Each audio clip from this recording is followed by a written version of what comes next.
Bonjour bien-aimés du Seigneur, bonjour peuple ivoirien, bonjour toutes les nations étrangères vivant sur le territoire de la Côte d'Ivoire. Mon nom c'est Guillaume Assemian, serviteur de Dieu. J'apporte la parole de Dieu concernant la vie de cette nation, concernant les choses qui vont très bientôt avoir cours dans cette nation, concernant les élections. Il y a beaucoup de choses qui se passent dans le monde invisible et il faudrait que tu sois informé de ces choses-là afin de pouvoir mieux orienter ta prière.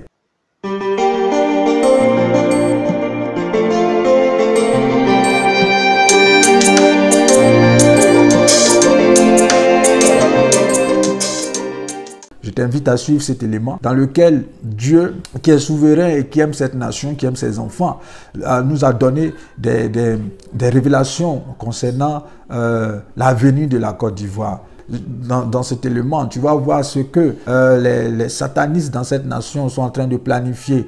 Cet élément est le fruit d'une retraite que j'ai faite en 2018, août 2018. Donc nous sommes dans le mois d'août. Le Saint-Esprit me donne maintenant de parler parce que le temps est accompli pour que la volonté de Dieu s'accomplisse dans cette nation.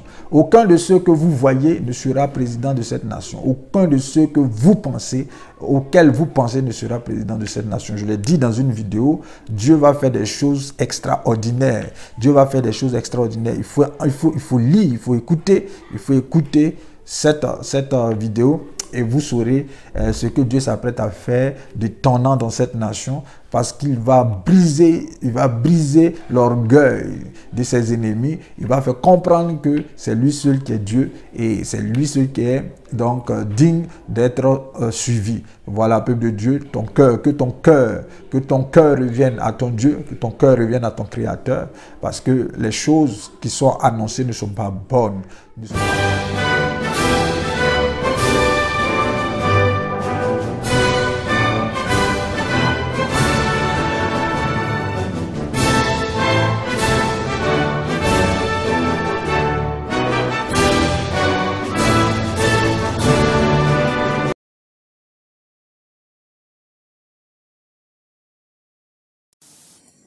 Bonjour à tous, bonjour à tous ceux qui vivent sur le territoire ivoirien. Je suis le serviteur Guillaume Assemian, fondateur de la mission pour l'unification du corps du Christ. Je m'adresse à vous ce matin dans le but de vous exposer certaines révélations qui m'ont été données de la part du Seigneur. Pour ceux qui voudraient savoir d'où je suis parti, je vous invite à consulter ma page sur YouTube.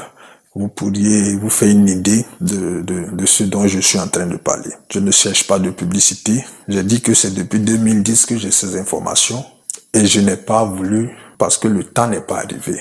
La prophétie fonctionne comme une semence qu'on met en terre et qui a un temps marqué où elle porte du fruit. Si l'on libère la parole trop vite ou trop tard, on sort de la volonté de Dieu. C'est pourquoi je parle maintenant parce que le Seigneur m'a convaincu que c'est le moment. Alors, je vais partager des songes, des paroles bibliques. Je vais partager des oracles que le Seigneur m'a donnés pendant cette retraite. Pendant que j'étais en retraite en 2018, dans le mois d'août, le Seigneur m'a montré beaucoup de choses au sujet de la Côte d'Ivoire. Je vais donc partager certaines avec vous dans cet élément parce que c'est beaucoup de choses, mais je vais aller à l'essentiel et donner vraiment la parole de Dieu concernant sa position vis-à-vis de la situation que nous vivons. Donc, le 4 août 2018, je suis entré en retraite, une retraite qui a duré 47 jours pendant lesquels j'étais en jeûne et en prière. Le Seigneur m'a instruit de me retirer pour prier parce que j'étais en train de lui demander des choses au sujet de ma vie, au sujet de mon avenir, au sujet de mon appel. Le premier jour, c'était le 4, je suis entré dans cette retraite. Dès le 3e jour déjà, Dieu va me révéler des attaques sur la Côte d'Ivoire. Ces attaques sont d'ordre spirituel plus que physique. D'abord, le 2e jour, le 5 août, j'ai eu un premier songe dans l'après-midi. Un songe où j'ai assisté à une sorte d'affrontement de masse entre des jeunes organisant milices armées qui étaient des microbes et des groupes d'autodéfense qui me semblent des chrétiens, car j'ai reconnu la plupart des personnes qui étaient dans ces groupes d'autodéfense qui défendaient le leader, parce que c'est comme si on cherchait à prendre les leaders de ces églises-là. Je voyais dans ce songe, je voyais dans les rues du feu, des pneus brûlés ça et là, je voyais des gens avec des bâtons, avec des cailloux. Voilà, donc c'était un affrontement. Mais l'esprit m'expliquait que ils étaient en train de défendre, voilà, le leader. Donc ça, c'est un esprit de violence que j'avais vu dans le premier songe que j'ai eu déjà dès le deuxième jour de la retraite. Le troisième jour, je vais avoir 2 songes. Troisième jour, c'est un lundi, 6 août. J'ai eu 2 songes. Un à 2h30 du matin et l'autre à 10h40. Dieu m'instruit depuis qu'il m'a appelé, depuis 2010, à écrire tous mes songes. Donc, tous les songes que j'ai, même si je n'ai pas leur interprétation, je les écris et puis après je prie. Je peux avoir l'interprétation en même temps, comme je peux avoir l'interprétation des années plus tard. Voilà, je vais lire ce que j'ai écrit. Ce sont des notes que je vous partage ici. Il est environ 2h30 et le songe de ce lundi se révèle être tout aussi étrange que le premier que j'ai décrit ci-dessus. Je me retrouve comme emprisonné avec un groupe de personnes dans un film d'horreur où je vois certains contaminés par un virus se transformer en sorte de zombies qui cherchent à infecter les personnes saines par leurs morsures. La chose paraît tellement réelle que j'en tremble dans mon sommeil. Cependant, nous restons un petit groupe qui essaie tant bien que mal d'échapper aux infectés en fuyant. Ceux-ci lancés à nos trousses. C'est alors que nous remarquons que ces démons ne peuvent pas nous approcher tant que nous sommes exposés à la lumière du soleil. Ils sont à l'ombre nous observant alors que nous sommes donc bloqués dans un coin, n'ayant plus d'issue de secours. Avec cette découverte de la vérité sur l'action de la lumière, nous décidons de partir en empruntant les voies éclairées par le soleil. Cependant, nous avons du mal à conserver notre unité car chacun veut emprunter un chemin différent de l'autre pour échapper à la contamination. À mon réveil, l'esprit me pousse à prier. Voilà. Donc ça, c'est le premier songe du lundi 6. Maintenant, le deuxième songe, c'est celui-là. Il est 10h40. Nous sommes à un spectacle un peu comme une démonstration de cirque qui se passe sur scène avec 2 hommes qui manipulent un animal étrange. Je suis avec, je ne vais pas mettre le prénom de la personne, donc je suis avec X et son frère Y qui lui ressemble. Ces 2 individus sur la scène font des démonstrations avec un énorme monstre qui est mi-serpent, mi-poisson, un dragon de mer. Ils sont vêtus comme des dozos. Lorsque l'un lâche la bête sur l'autre, il esquive et la foule applaudit dans la salle. Mais subitement, l'animal très rapide devient incontrôlable et avant qu'il n'ait fait du mal à l'homme qui a perdu l'équilibre et est à sa merci, l'autre dozo se précipite, le tue sur scène devant le public. La scène était si bizarre que j'en ai la chair de poule. Cependant, avant que la bête ne meure totalement, l'individu qui avait tué accourt pour lui redonner vie en lui détachant la boîte crânienne qui était comme cousue avec des fils. L'ayant fait, ce dernier sort une boîte bizarre dont le contenu ressemble à des asticots qu'il renverse dans le crâne de la chose et retrouve la vie sous le regard terrifié de nous tous. Alors, on se rend compte que cette chose a une tête humaine et un corps de serpent dragon. Ses yeux s'ouvrent avec une couleur jaune. C'est alors qu'il commence à pousser des cris bizarres et à parler des choses étonnantes avec une voix féminine. Les 2 acolytes, bizarrement, ne semblent pas être surpris alors que l'euphorie s'est emparée de la salle.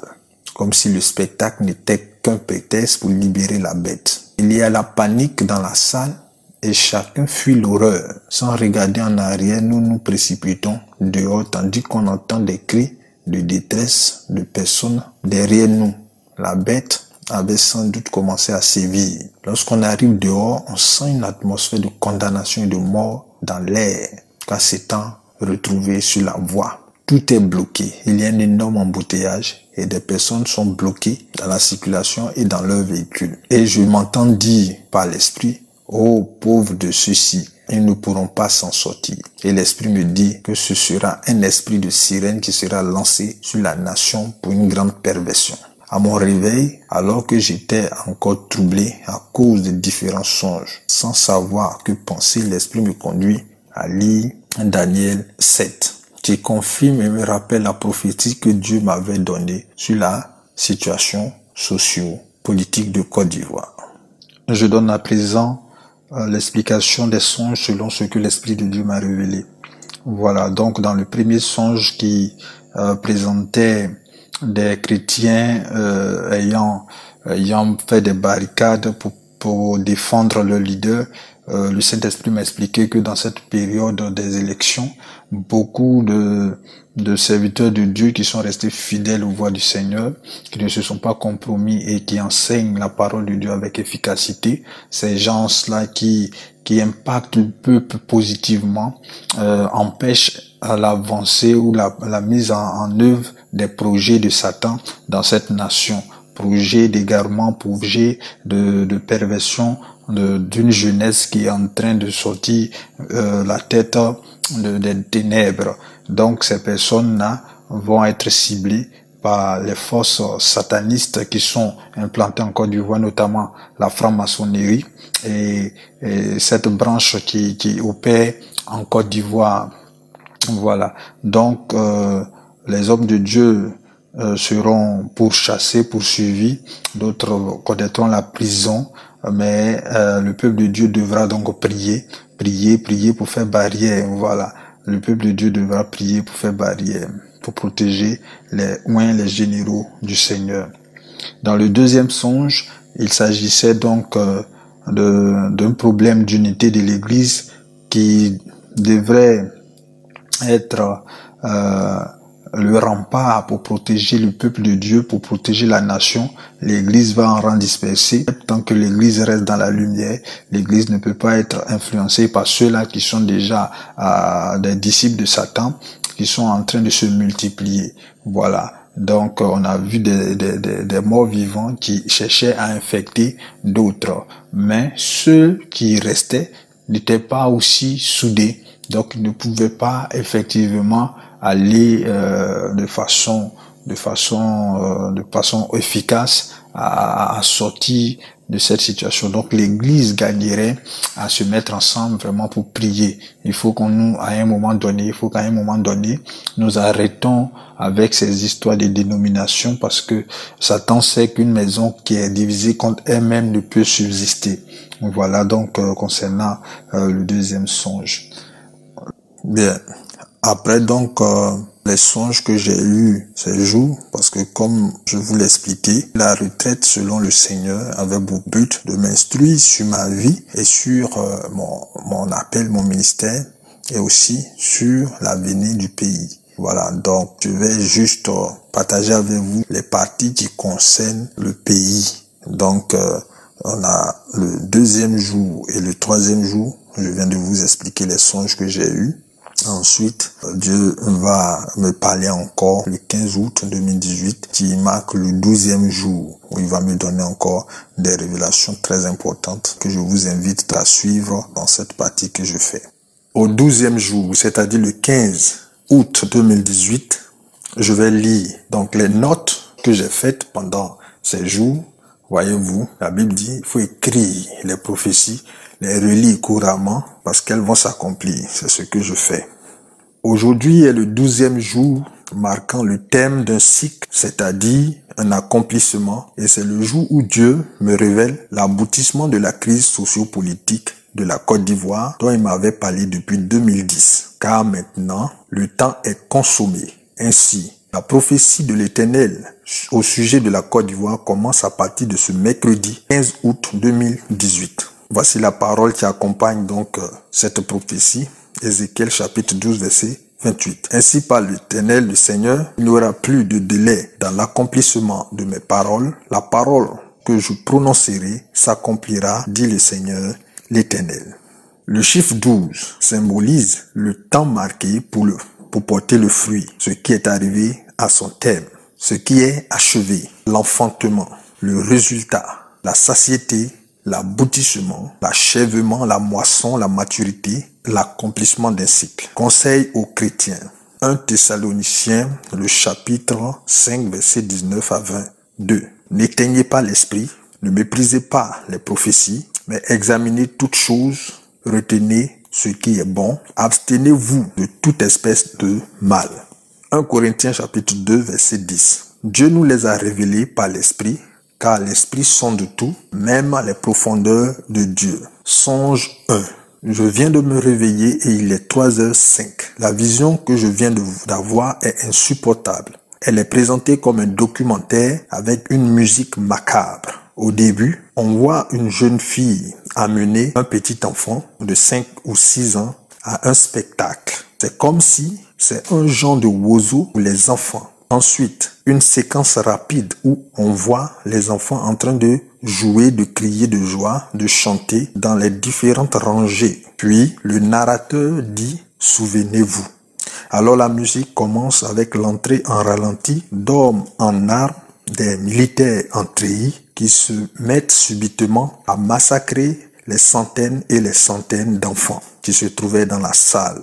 Ensuite, une séquence où le génocide est terminé et on peut voir la terreur, la désolation et sentir l'odeur de la mort, car c'est comme si j'étais couché parmi ces enfants morts, traînant dans le sang et dans leur excrément. Ils sont des centaines qui ont été abattus de sang-froid par des hommes en armes et aucun n'a survécu. C'est alors qu'enfin, la caméra fixe l'attention du spectateur du film sur un homme, un militaire qui fait son entrée. Et la musique est un genre de musique traditionnelle mandingue qui est une musique de deuil pleurant le nom d'un certain Doumbia. C'est cet homme qui vient d'arriver, qui a ordonné ce massacre et il vient vérifier si le travail a été correctement exécuté par ces hommes. L'homme également en tenue militaire rentre de façon solennelle, précédé d'autres subalternes qui courent dans tous les sens pour lui faire révérence. L'homme est serein, tandis que le documentaire le montre au ralenti, sous différents plans, marchant d'un bout à l'autre de la grande salle, qui est un entrepôt vide. Il marche sur les corps inanimés des enfants, entassés au milieu de la pièce, et je peux voir les éclaboussures de sang mêlés aux excréments sur ses bottes quand il passe à proximité de moi. Je rappelle que je suis couché parmi les cadavres, mais il ne me voit pas. Étant passé juste à côté de moi, j'ai pu plus ou moins reconnaître ce militaire, mais il était sans sa barbe cette fois. Il sortait par l'autre côté de l'entrepôt avec une certaine fierté.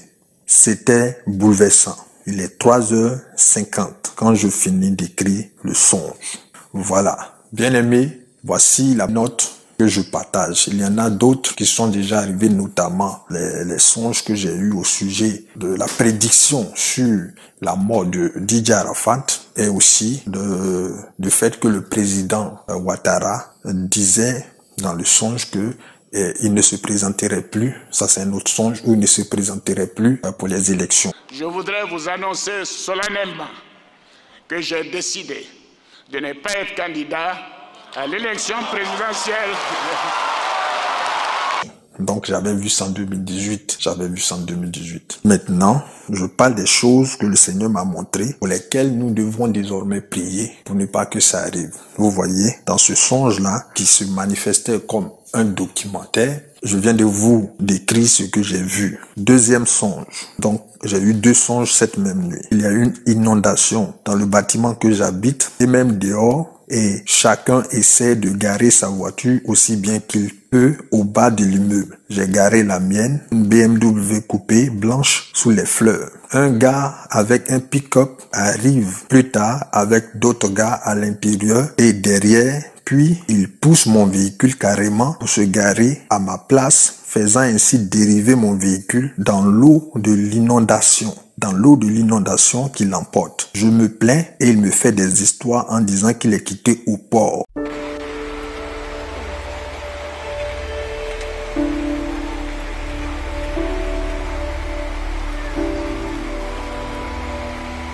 Je regarde et me voici à une compétition de football au quartier avec les enfants qui sont en train de jouer et c'est comme si j'étais à Yopougon Cité Verte. Mes enfants étant restés pour s'amuser, je pars de là pour la maison. C'est au moment de sortir au goudron que j'ai vu un groupe d'enfants à partir de 7 ans et plus passer sur la grande voie, l'ayant totalement envahi. Quelqu'un a dit « ce sont les microbes ». Alors, pris de panique, chacun se cherchait comme il peut. Il semble même qu'un autre groupe de ces enfants soit déjà dans le quartier. Alors, rapidement, je retourne sur mes pas pour récupérer mes gosses au tournoi, mais je ne les vois pas. Alors, je rentre dans le quartier et je me retrouve dans un véhicule. Quelqu'un nous raccompagne avec d'autres personnes et nous dépose dans nos différents points d'habitation. Je suis transporté dans un autre endroit où je me retrouve avec mes frères et sœurs. Bien, donc après avoir prié, je demande l'explication des différents songes et les passages de la journée. En effet, en plus des 2 songes que j'ai eus, l'Esprit m'a donné les passages suivants à méditer. Isaïe 66, Ézéchiel 12, Daniel 2, 4 à 8, Luc 4, Luc 2, versets 28-29 et Habakkuk 2. En lisant les passages, surtout les prophètes Ésaïe et Ézéchiel, l'idée qui se ressort, c'est le châtiment que Dieu est sur le point d'exécuter sur le pays. Châtiment contre les incrédules idolâtres et ceux qui ont les mains tachées du sang innocent. Par contre, dans le passage du livre du prophète Daniel, Daniel 2, versets 4 à 8, je le reçois comme un avertissement personnel que Dieu m'adresse. Quant à ce que je retiens du passage du prophète Habakkuk, ça parle des différentes sortes de malédictions qui est sur le point d'arriver à celui qui s'enrichit sur les souffrances des autres. Le Seigneur dit également que la réalisation de ces prophéties est imminente. Pareil en Ézéchiel 12, à partir du verset 23 à 28. Le passage de Luc révèle, quant à lui, la probabilité ou même la certitude du refus de croire de plusieurs en la parole du Seigneur adressée par le prophète local. Luc 4, verset 22 à 27. Voilà, donc j'explique au fur et à mesure. Lorsque j'ai eu ces songes, j'ai prié et le Seigneur m'a donné certains passages pour pouvoir y trouver la source même rattachée à ces songes. Donc les songes sont rattachés à des paroles qui sont tirées de la Bible. Et lorsque je vais prier, le Seigneur va me donner l'explication de ces songes. Ok, je vais retourner d'abord dans le songe. Je suis transporté dans un autre endroit où je me retrouve avec mes frères et sœurs qui ont décidé d'aller rendre visite à notre oncle. Soudain, c'est comme si nous étions dans le salon. On regardait une sorte de spectacle à la télé, mais la télé n'était pas une télé. Étant assis des fauteuils, on avait une vue sur le concert live, comme si on y était. Le concert se passe en plein air et c'est celui de DJ Arafat qui est sur scène et la foule est en liesse et je peux l'entendre parler avec le public et le rassurer qu'il n'y aura rien car je vois des gens lui murmurer des choses comme s'il y avait un problème quelque part concernant un projet qu'il s'apprête à exécuter et qui apparemment pourrait être mis à mal. Mes cousines s'étant approchées de moi, on suit le spectacle tous ensemble avec l'oncle et mes frères au salon, qui donne sur la rue. Il y a comme un écran qu'on regardait, mais c'est juste là devant nous. Subitement, l'un des jeunes qui a su le service d'ordre repousse violemment le public au point où les gens tombent et se blessent. Je me vois pousser un grand cri et lui lancer une injure, si bien que de là où il est avec son collègue qui est venu nous calmer, il s'est retourné pris de gêne. Voici les éléments que j'ai retenus des songes, des différents songes. Donc 1, les enfants massacrés dans le spectacle. 2, les enfants microbes envahissant les quartiers. 3, les enfants introuvables. 4, le concert public de DJ Arafat. Explication. Voici l'explication donc le Saint-Esprit m'a donné. Un des chefs militaires, adepte de l'occultisme et du mysticisme, aura pour mission de rassembler un certain nombre d'âmes d'enfants. Le Saint-Esprit m'a dit 366. Cet homme, travaillant au compte du prince du Nord, confère Ézéchiel 12, verset 10, c'est le nom que le Saint-Esprit m'a révélé à travers Ézéchiel 12, verset 10. Le prince du Nord, une haute autorité du pays ressortissant du Nord, possédant des pouvoirs mystiques par lesquels il agira de différentes manières, soutenu par les forces armées qu'il commande. Des artistes mystiques aussi, appartenant à des mêmes confréries, vont travailler avec la télévision pour pouvoir atteindre la jeunesse. La stratégie pour parvenir à ces fins s'accentue autour de deux axes. 1.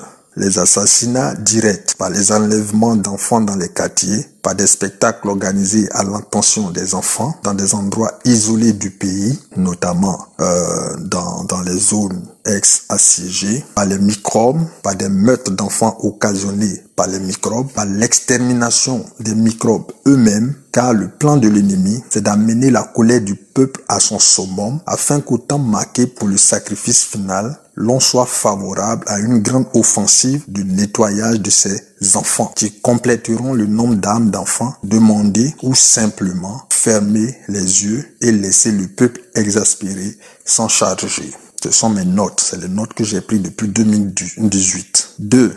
Donc, la première stratégie, les assassinats directs que je viens d'énumérer. La deuxième stratégie, ça sera à travers donc des envoûtements. Donc, un envoûtement de masse. Des parents viendront livrer leurs enfants sous une sorte d'envoûtement de masse, pendant des spectacles organisés à l'intention des enfants dans l'intérieur du pays, par des messages subliminaux distillés à la télé, invitant les jeunes à se rendre à des concerts gratuits d'artistes en vogue en plein air, pendant des concerts de rue où un esprit de violence sera relâché, pour pousser les jeunes à s'entretuer et des spectacles fermés. Voici donc l'explication que le Seigneur m'a donnée par rapport à ces deux songes. Révélation de la parole et dénouement de la crise ivoirienne. Le Seigneur, l'Éternel, a entendu les lamentations et vu les souffrances du malheureux qui vit dans cette nation et les cris qui lui ont été adressés par les saints qui le craignent. C'est pourquoi Dieu a résolu de rétribuer chacun selon sa justice. Il est vrai que Dieu est miséricordieux, mais Dieu est aussi juste. Ésaïe 66, verset 6. Une voix éclatante sort de la ville, une voix sort du temple. C'est la voix de l'Éternel qui paie ses ennemis le salaire. Ésaïe 66, le verset 2 à 3. Je lis la parole. Toutes ces choses, ma main les a faites, et toutes ont reçu l'existence, dit l'Éternel. Voici sur qui je porterai mes regards, sur celui qui souffre et qui a l'esprit abattu, sur celui qui craint ma parole. Celui qui immole un bœuf est comme celui qui tuerait un homme. Celui qui sacrifie un agneau est comme celui qui romprait la nuque à un chien. Celui qui présente une offrande est comme celui qui répandrait du sang de porc. Celui qui brûle de l'encens est comme celui qui adorerait des idoles. Tous ceux-là se complaisent dans leur voix et leur âme trouve du plaisir dans leurs abominations. Ce message est donc pour ceux qui craignent la parole de l'Éternel, car elle s'accomplira en leur faveur, et contre ceux qui sont rebelles à l'Éternel, car seront confondus tous ceux qui mépriseront ses prophéties, ses paroles. Que le peuple donc s'humilie et prie. Que le peuple donc s'humilie et prie. Ésaïe 66, verset 5. Écoutez la parole de l'Éternel, vous qui craignez sa parole. Voici ce que disent vos frères, qui vous haïssent et qui vous repoussent à cause de mon nom. Que l'Éternel montre sa gloire et que nous voyions votre joie. Mais ils seront confondus. Voilà. Je donne maintenant la chronologie, l'annonce de la prophétie et l'endurcissement du cœur du peuple. Donc, il va avoir, premièrement, le signe que le Seigneur donne, c'est que le peuple ne va pas recevoir en totalité. C'est pas tout le monde qui va recevoir. Donc, cette prophétie, il y aura un endurcissement du cœur. C'est ce que la parole de Luc m'a été donnée lors de ma méditation, Luc 4, verset 23 à 28 dit. Jésus leur dit, sans doute vous m'appliquerez ce proverbe, médecin, guéris-toi toi-même, et vous me direz, fais ici, dans ta patrie, tout ce que nous avons appris que tu as fait à Capernaum. Mais il ajouta, je vous le dis, en vérité, aucun prophète n'est bien reçu chez lui. Verset 28, ils furent tous remplis de colère dans la synagogue lorsqu'ils entendirent ces choses. Ézéchiel 12, 2. Fils de l'homme, tu habites au milieu d'une famille de rebelles qui ont des yeux pour voir et qui ne voient point, des oreilles pour entendre et qui n'entendent point, car c'est une famille de rebelles. Et toi, fils de l'homme, prépare tes effets de voyage, et pars le jour sous leurs yeux, pars en leur présence du lieu où tu es pour un autre lieu. Peut-être verront-ils qu'ils sont une famille rebelle. Je saute verset 6. Tous leurs yeux, tu les mettras sur ton épaule, tu les sortiras pendant l'obscurité, tu le couvriras sur le visage et tu ne regarderas pas la terre, car je veux que tu sois un signe pour la maison d'Israël. Voilà, donc le Seigneur, dans la chronologie des événements, c'est-à-dire les différentes étapes de dénouement de cette crise, dit premièrement que le peuple ne va pas recevoir les paroles prophétiques qui seront annoncées dans cette nation. C'est pas tout le peuple. Beaucoup ne vont pas recevoir la prophétie qui est annoncée. Donc c'est normal. Voici donc, deuxièmement, les oracles du Seigneur et les signes de leur avènement. 1. Oracle contre le prince.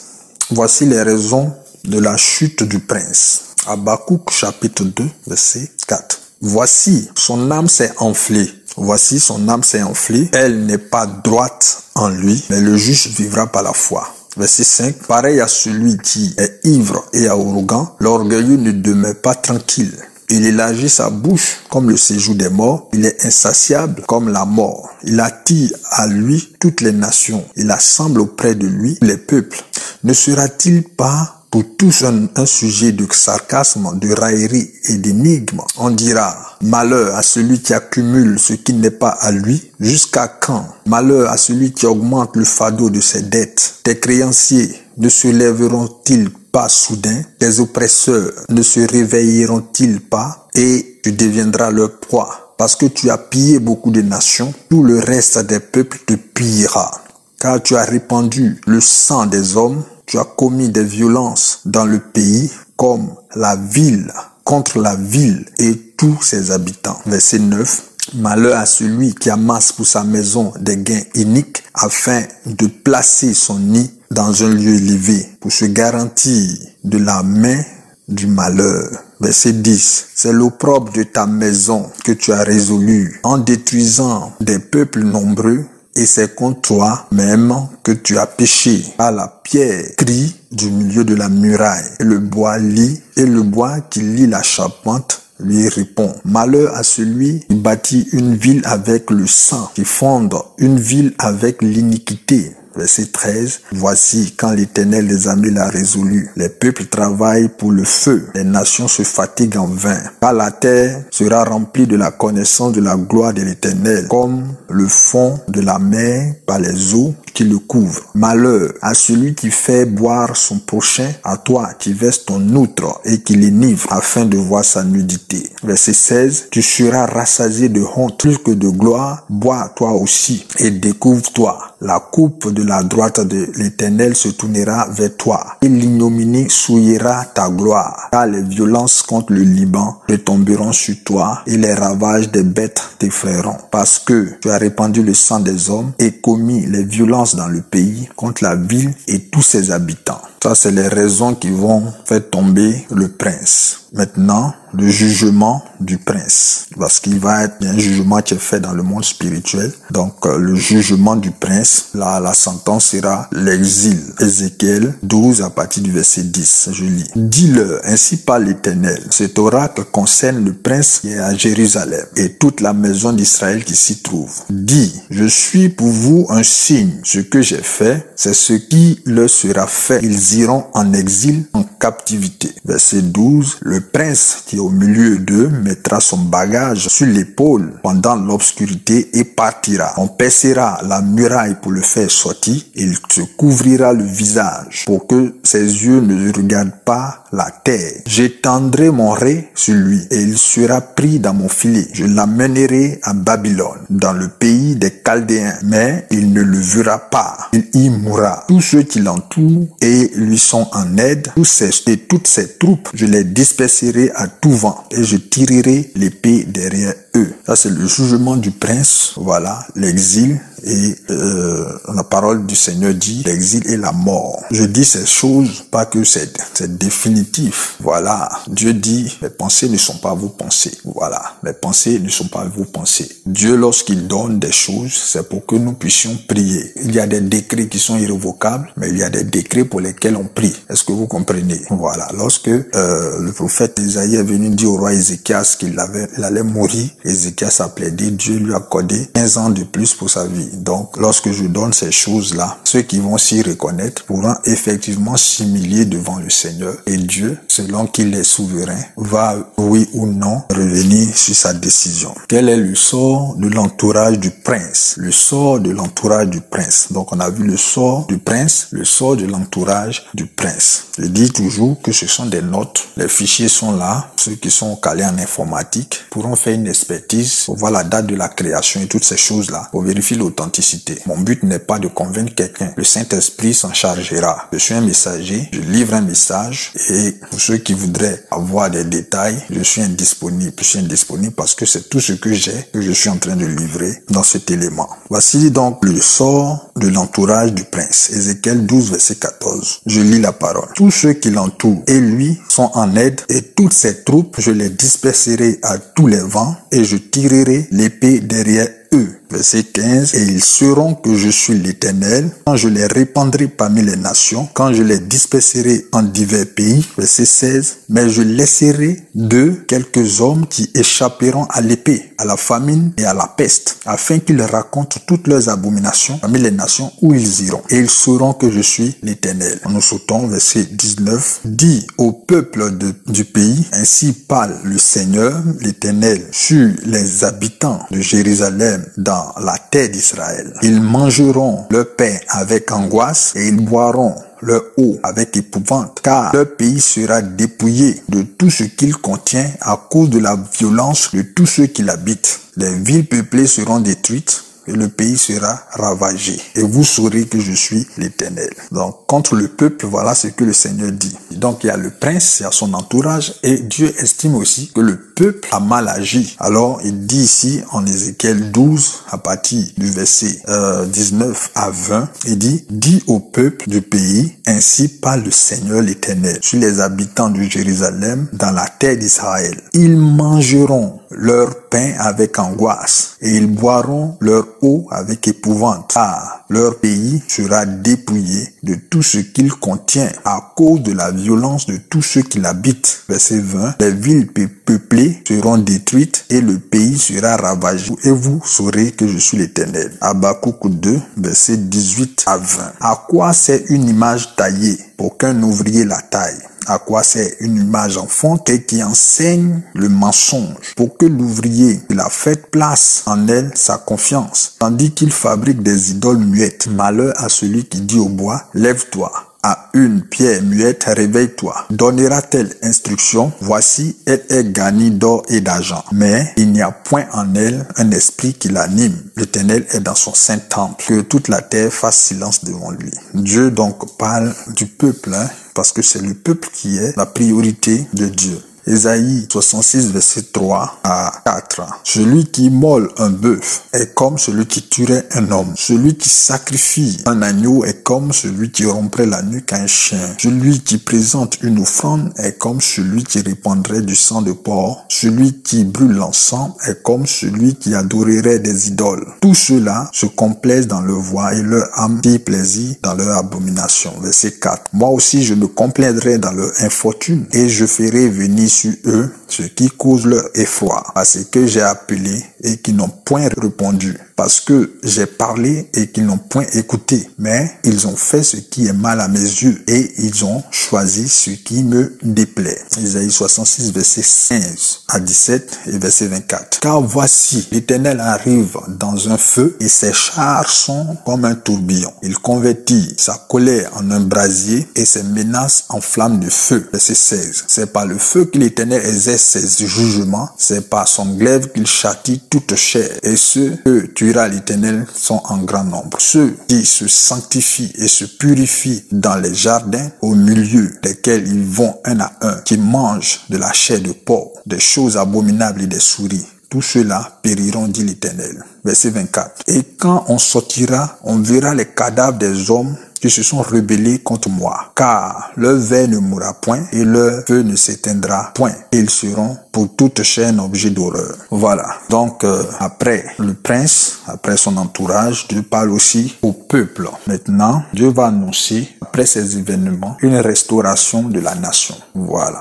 Donc, peuple de Dieu, ne soyez pas effrayés quand le Seigneur parle. Ne faites pas comme Israël qui avait peur de s'approcher de la montagne parce qu'ils ont vu la colère de Dieu sous forme de tremblement de terre, sous forme d'éclairs et tout ça. La Bible dit que nous avons désormais accès auprès de ce Dieu-là parce que c'est Dieu effectivement un feu dévorant, mais il est aussi Père. Si nous approchons de celui-là comme des fils repentants, Dieu va revenir sur ses châtiments. Si nous nous cachons à l'ombre du Très-Haut, quand le fléau viendra, nous serons gardés. Je ne dis pas ces choses pour effrayer quelqu'un. Je dis ce que Dieu m'a dit de dire. Voilà. Mais j'encourage chacun de vous à vous repentir et à revenir entièrement au Seigneur. Amen. Annonce d'une restauration de la nation. Ésaïe 66 à partir du verset 7 à 13. Donc tout ce que j'ai dit, Dieu m'a fait trouver la correspondance. Donc il m'a fait trouver par l'esprit, il m'a fait trouver l'explication dans les Écritures. Je n'ai pas eu moi-même à donner d'explication particulière parce que les songes que j'ai eus, Dieu m'a renvoyé à trouver leur explication dans la parole de Dieu. Je lis Ésaïe 66, verset 7, concernant la restauration de la nation annoncée par le Seigneur. Avant d'éprouver les douleurs, elle a enfanté. Avant que les souffrances lui vinssent, elle a donné naissance à un fils. Qui a jamais entendu pareille chose? Qui a jamais rien vu de semblable? Un pays peut-il naître en un jour? Une nation est-elle enfantée d'un seul coup? À peine en travail, Sion a enfanté ses fils. Verset 9. Ouvrirai-je le sein maternel pour ne pas laisser enfanter? Dit l'Éternel. Moi qui fais naître, empêcherai-je d'enfanter? Dit ton Dieu. Réjouissez-vous avec Jérusalem, faites d'elle le sujet de votre allégresse. Vous tous qui l'aimez, tressaillissez avec elle de joie. Et vous tous qui menez un deuil sur elle, afin que vous soyez nourris et rassasiés du lait de ses consolations, afin que vous savouriez avec bonheur la plénitude de sa gloire. Verset 12. Ainsi parle l'Éternel. Voici, je dirigerai vers elle la paix comme un fleuve, et la gloire des nations comme un torrent débordé. Et vous serez alertés. Vous serez portés sur les bras et caressés sur les genoux. Verset 13. Comme un homme que sa mère console, ainsi je vous consolerai. Vous serez consolés dans Jérusalem. Ésaïe 66, verset 18 à 23. Je connais leurs œuvres et leurs pensées. Le temps est venu de rassembler toutes les nations et toutes les langues. Elles viendront et verront ma gloire. Verset 19. Je mettrai un signe parmi elles et j'enverrai leur échappée vers les nations. À Tassis, à Pul, à Lud, qui tire de lac, à Tubal, à Javan, aux îles lointaines, qui jamais n'ont entendu parler de moi et qui n'ont pas vu ma gloire. Et ils publieront ma louange parmi les nations. Ils amèneront tous vos frères du milieu de toutes les nations en offrande à l'Éternel, sur des chevaux, des chars et des litières, sur des mulets et des dromadaires, à ma montagne sainte, à Jérusalem, dit l'Éternel, comme les enfants d'Israël apportent leur offrande dans un vase pur à la maison de l'Éternel. Verset 21. Et je prendrai aussi parmi eux des sacrificateurs, des Lévites, dit l'Éternel. Car comme les nouveaux cieux et la nouvelle terre que je vais créer subsisteront devant moi, dit l'Éternel, ainsi subsisteront votre postérité et votre nom. À chaque nouvelle lune, à chaque sabbat, toute chair viendra se prosterner devant moi. Voilà. Donc, si vous comprenez avec moi que tout ce que le Seigneur a permis que cette nation vive comme dommage, comme malheur, le but est qu'à ce moment précis où le Seigneur est en train de nous dire de revenir à lui, il s'apprête à faire une restauration à condition que nous le reconnaissons comme le seul Dieu, à condition que nous venons et que nous lui donnons gloire. C'est justement parce que le cœur de ce peuple s'est éloigné du Seigneur. On s'est attaché à des dieux qui ont été introduit dans cette nation des dieux argent, des dieux idoles, donc toutes sortes de dieux sont rentrés et nous les avons adoptés. La méchanceté a cours dans ce pays et aucun n'agit bien. Donc Dieu a permis que ces fléaux frappent cette nation. Et lorsque nous avons pleuré, crié, il avait les oreilles fermées parce que nos péchés nous éloignaient de lui. Mais maintenant, il dit, voici, j'annonce une restauration. Après tout ce que j'ai dit, donc en haut, le Seigneur annonce une restauration. Il parle donc de nouveaux cieux, de nouvelles terres et il veut faire de cette nation donc une nation de sacrificateurs, une nation de prophètes et tout cela. Voilà. Le Seigneur va aussi m'adresser à moi personnellement certaines recommandations par rapport aux prophéties que je ne vais pas partager ici parce que là c'est personnel. Voilà. Je disais tantôt, il est bon d'élever Dieu pour sa miséricorde, pour ce qu'il est, c'est-à-dire Dieu est amour. Il n'empêche que Dieu est aussi justice. Est-ce que vous comprenez? Il y a une justice divine qui est, donc elle existe. On ne peut occulter de Dieu sa dimension juste. C'est pourquoi pendant que il nous présente sa face, amour, miséricorde, compassion, lenteur à la colère, tout ça, il dit aussi que il est juste. Est-ce que vous comprenez? Dieu est juste, il est droit. C'est pourquoi quand Dieu fera miséricorde, il fera aussi justice. Il ne fera pas l'un pour laisser l'autre. Dieu dit à Moïse, je fais grâce à qui fait grâce, je fais miséricorde à qui fait miséricorde. Voilà. Donc, si nous nous attelons nous-mêmes à faire miséricorde, Dieu nous fera miséricorde. Si nous nous attelons à faire grâce, Dieu nous fera grâce. Mais Dieu aussi est justice. Donc, Dieu a parlé de sa justice qu'il va faire dans cette nation concernant des catégories de personnes. Donc, il a parlé du prince, de l'entourage du prince et puis du peuple.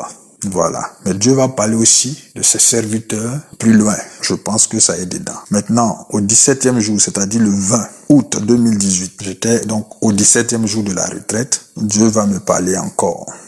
Donc, il y aura une justice. La justice sera faite en Côte d'Ivoire. Beaucoup de personnes vont vouloir consulter maintenant des hommes de Dieu, des prophètes. Et Dieu dit que tout le monde ne peut pas consulter le prophète. Qui peut consulter Dieu par le prophète? Ézéchiel 14, verset 3. Fils de l'homme, ces gens-là portent leurs idoles dans leur cœur et ils attachent les regards sur ce qui les a fait tomber dans l'iniquité. Me laisserai-je consulter par eux? Verset 4. C'est pourquoi parle-leur et dis-leur, ainsi parle le Seigneur l'Éternel. Tout homme de la maison d'Israël qui porte ses idoles dans son cœur et qui attache les regards sur ce qu'il a fait tomber dans son iniquité, s'il vient s'adresser au prophète, moi l'Éternel, je lui répondrai, malgré la multitude de ses idoles, afin de saisir dans leur propre cœur ceux de la maison d'Israël qui se sont éloignés de moi avec toutes leurs idoles. C'est pourquoi dit à la maison d'Israël, ainsi parle le Seigneur l'Éternel, revenez et détournez-vous de vos idoles, détournez les regards de toutes vos abominations, car tout homme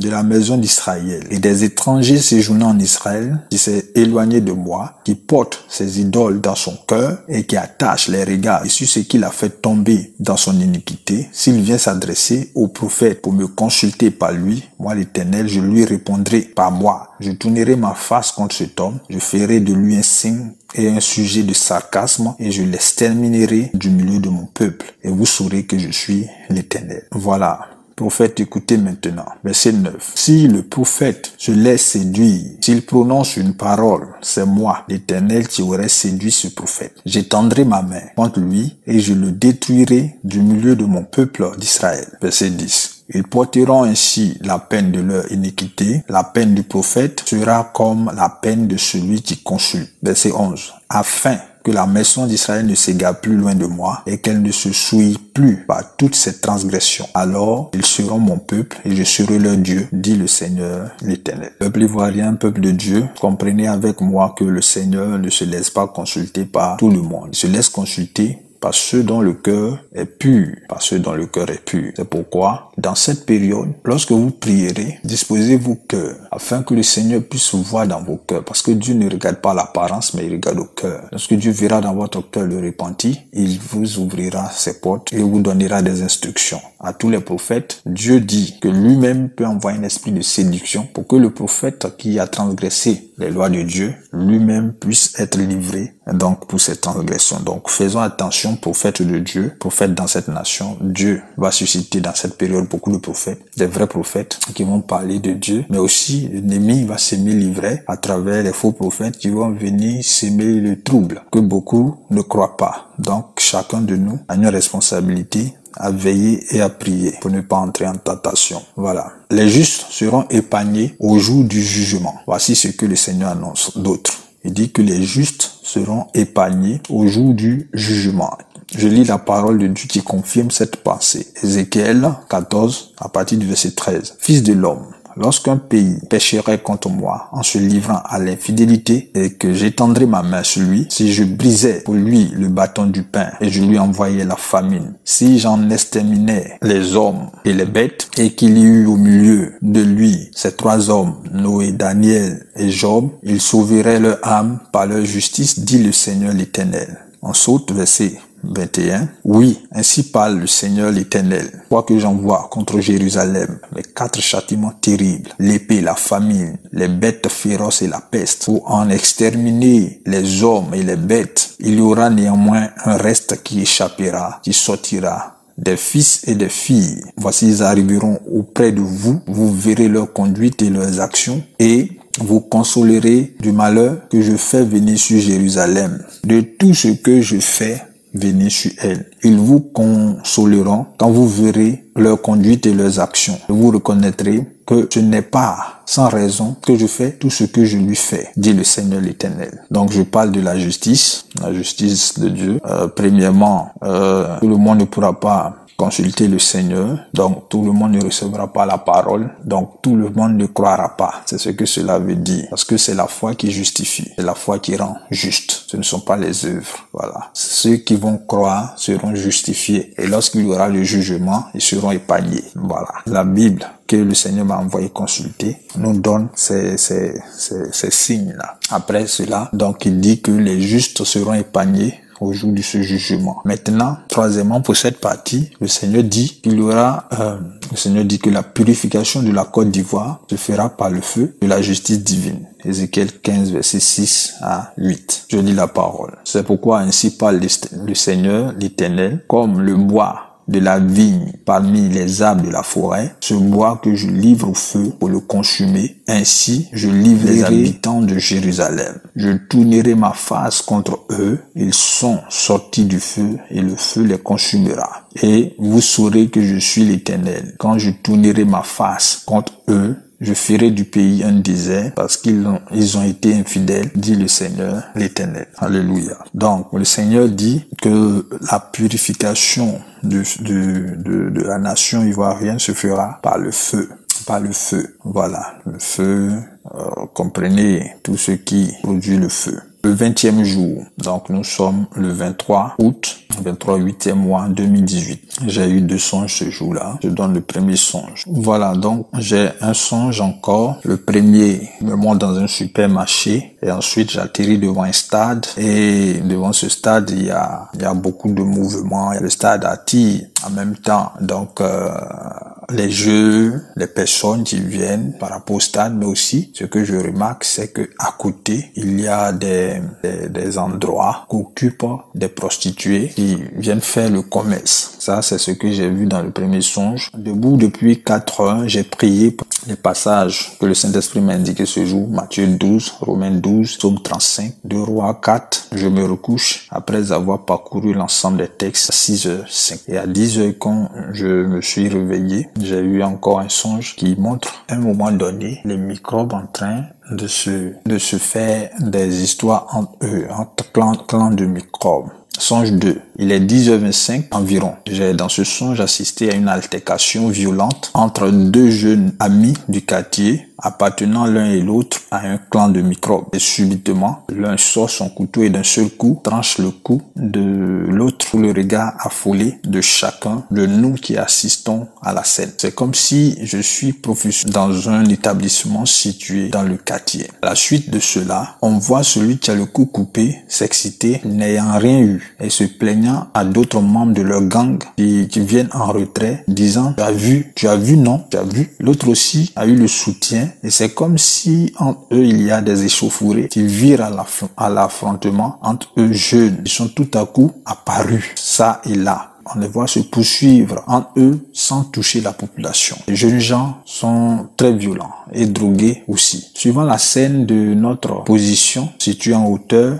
la scène se déroule sous les yeux d'élèves et d'enseignants. C'est à ce moment qu'une jeune fille vient et me révèle le but de leur dispute. Elle me dit, c'était pour boire le sang de l'autre qu'il a fait ça. C'est ce qu'ils font maintenant dans le quartier. Pendant ce temps, la bagarre et les poursuites continuent. En fait, ils se provoquent et quand l'un perd le contrôle et qu'il se lance à la poursuite d'un autre, il est pris dans une embuscade et ils peuvent ainsi le tuer et boire son sang. Voilà. Donc, ce qui est susceptible d'arriver, c'est que à un moment donné, donc les microbes vont commencer à s'auto-détruire. Ça part d'un envoûtement qui va les amener à s'affronter entre eux. Mais tout ça aussi, voilà, Dieu est en train de manifester sa justice.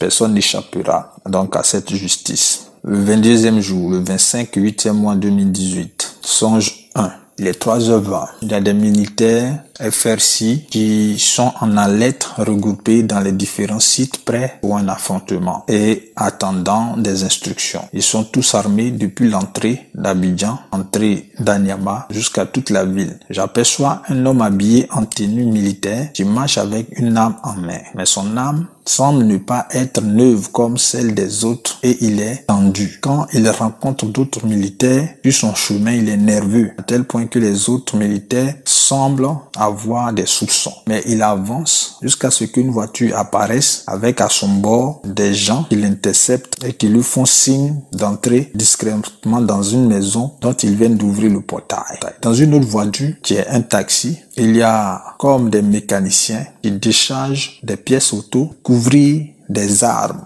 Donc, cet homme fournit l'arme à des personnalités. Il y a aussi un autre qui est venu aussi donner son arme. Alors, ils rentrent dans le garage et ils font entrer le matériel qu'ils ont déchargé des deux véhicules. Je vois un nouveau moteur Toyota Cruiser neuf. Voilà, il y a des personnalités et un métis parmi eux. Ils sont en complicité avec des militaires et ils rassemblent des armes pour une révolution imminente. Et ils ont remercié et ont encouragé tout le monde. Explication du songe. Il y a des préparations des hommes politiques qui sont en association avec des militaires. Ils sont en train de s'apprêter donc pour mener une révolution. C'est ce que j'ai vu. Voilà. 24e jour, le 27, 8e mois. Ce matin, je me suis réveillé vers 3h30 et j'ai prié le Seigneur en rendant grâce pour ses actions et pour son soutien dans nos vies. J'ai prié pour la parole et l'Esprit m'a indiqué les passages suivants. Psaume 128, Ésaïe 63 à 65, les 3 chapitres, Jacques 4, Matthieu 15, Colossiens 2. Après cela, j'ai intercédé pour la nation, le peuple, la maison, les parents. Voilà les révélations. Une vision sanglante de la vengeance du Seigneur contre la nation. Ésaïe 63, verset 1. Qui est celui qui vient d'Édom, de Bostra, en vêtements rouges, en habit éclatant et se redressant avec fierté de la plénitude de sa force? C'est moi qui ai promis le salut, qui ai le pouvoir de délivrer. Pourquoi tes habits sont-ils rouges? Tes vêtements comme les vêtements de celui qui foule dans la cuve. J'ai été seul à fouler au pressoir, et nul homme d'entre les peuples n'était avec moi. Je les ai foulés dans ma colère, je les ai écrasés dans ma fureur, leur sang a jailli sur mes vêtements et j'ai souillé tous mes habits. Verset 4, car un jour de vengeance était dans mon cœur et l'année de mes rachetés est venue. Je regardais et personne pour m'aider. J'étais étonné, m'a été en aide et ma fureur m'a servi d'appui. J'ai foulé des peuples dans ma colère et je les ai rendus ivres dans ma fureur et j'ai répandu le sang sur la terre. Donc en résumé, dans cette période d'élection, les forces du mal, les forces satanistes, la franc-maçonnerie notamment, il faut la nommer, c'est elle qui opère en ce moment en Côte d'Ivoire avec ses loges et puis ses pratiques. Donc ils vont procéder par des enlèvements d'enfants dans les quartiers, par des spectacles organisés à l'intention des enfants dans des endroits isolés du pays, par les microbes, par des meurtres d'enfants occasionnés par les microbes, par l'extermination des microbes eux-mêmes. Voilà, c'est ce plan-là qui va être mis en œuvre maintenant. Donc, le Seigneur m'a expliqué deux voies par lesquelles Satan, deux stratégies par lesquelles Satan compte mener à bien son plan de destruction, de déstabilisation de ce pays. Donc, deux, il y a les assassinats, il y a les envoûtements.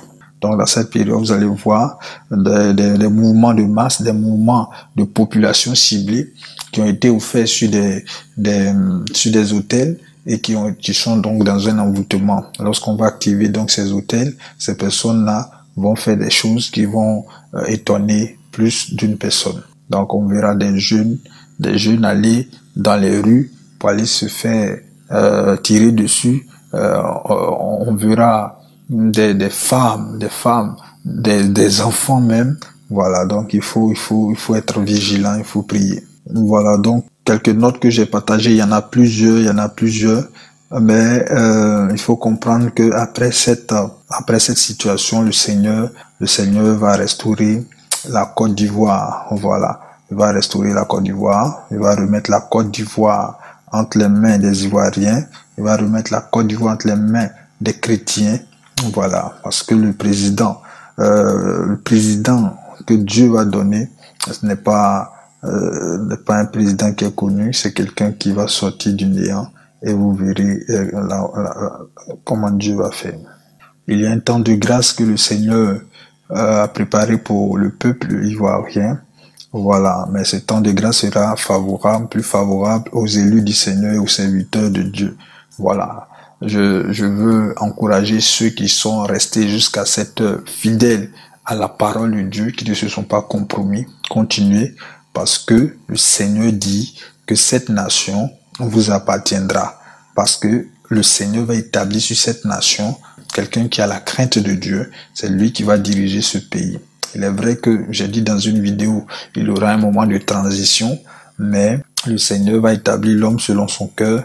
Et cet homme-là, il va unifier le peuple, il va unifier les différents pôles de cette nation et la Côte d'Ivoire va connaître un temps de prospérité, d'accalmie. C'est ce que le Seigneur dit.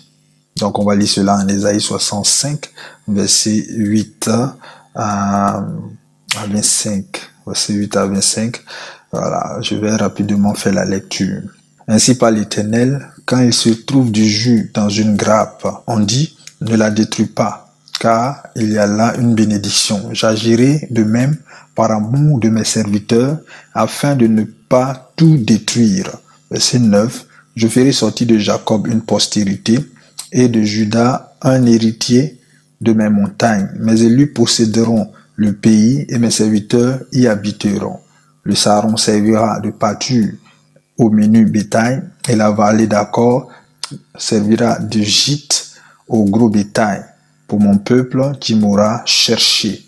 Mais vous qui abandonnez l'Éternel, qui oubliez ma montagne sainte, qui dressez une table pour Gad et remplissez une coupe pour Méni, je vous destine au glaive et vous fléchirez tous le genou pour être égorgés.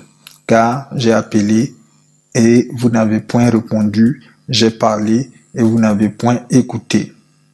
Mais vous avez fait ce qui est mal à mes yeux et vous avez choisi ce qui me déplaît.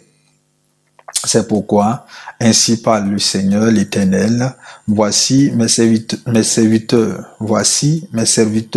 mangeront et vous aurez faim.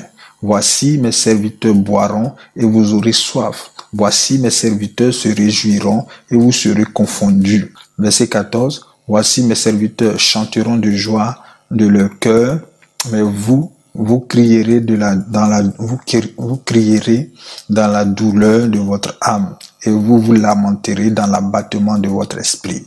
Verset 15. Vous laisserez votre nom en imprécation à mes élus. Le Seigneur, l'Éternel, vous fera mourir et il donnera à ses serviteurs un autre nom. Verset 16.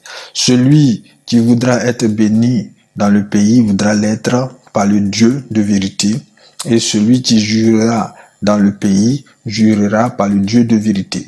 Car les anciennes souffrances seront oubliées, elles seront cachées à mes yeux. Réjouissez-vous plutôt et soyez toujours dans l'allégresse à cause de ce que je vais créer, car je vais créer Jérusalem pour l'allégresse et son peuple pour la joie. Voilà, bien-aimé du Seigneur, ce qui t'attend lorsque tu conserveras ton alliance avec le Seigneur après que la Côte d'Ivoire ait été purifiée.